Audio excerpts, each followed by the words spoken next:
ಲೇ ಮಗಳೇ ಲೇ ಯಾರೇ ಅವ್ರ ಲೇ ಬಿಡ್ರ ಲೇ ಮಗಳೇ ಬಿಡ್ರ ಲೇ ಬಿಡ್ರ ಲೇ ಮಗಳೇ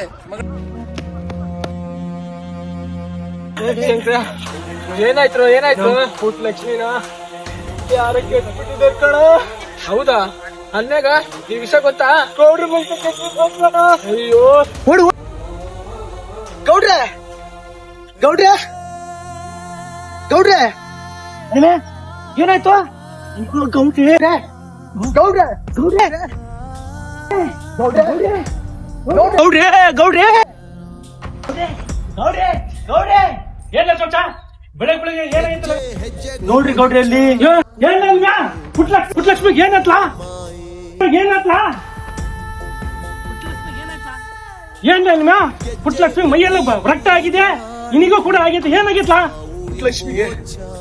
ಯಾರು ಕೆಡಿಸ್ಬಿಡಿ ಗೌಡ್ರೆ.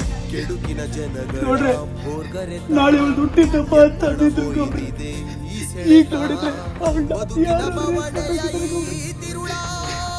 ಏನಂತ ಹೇಳಿ ಗೌಡ್ರೆ. ಸಿಟಿಲ್ ಆಗ್ತಿತ್ತು ಹೋಗ್ತಿದ್ರೆ ಈಗ ಹಳ್ಳಿಲೂ ಬಂದ್ಬಿಟ್ಟಿದ್ದಾರೆ ಗೌಡ್ರೆ. ಇವಳಿಗೆ ಏನೋ ನೀವೇನು ಯಾಕೆ ಕುಡಿಸ್ಬೇಕು ಗೌಡ್ರೆ? ಯಾಕೆ ರಮ್ಯಾ ಮನೆ ಹತ್ರ ಕರ್ಕೊಂಡ್ ಬಂದ್ಯಾ? ಹೋಗಲ್ಲ, ಗೌರ್ಮೆಂಟ್ ಹಾಸ್ಪಿಟ್ಲ್ ಕರ್ಕೊಂಡು ಹೋಗಲ್ಲ. ನಮ್ಮ ಗ್ರಾಮ ಪಂಚಾಯತ್ ಎಲೆಕ್ಷನ್ ಇದೆ.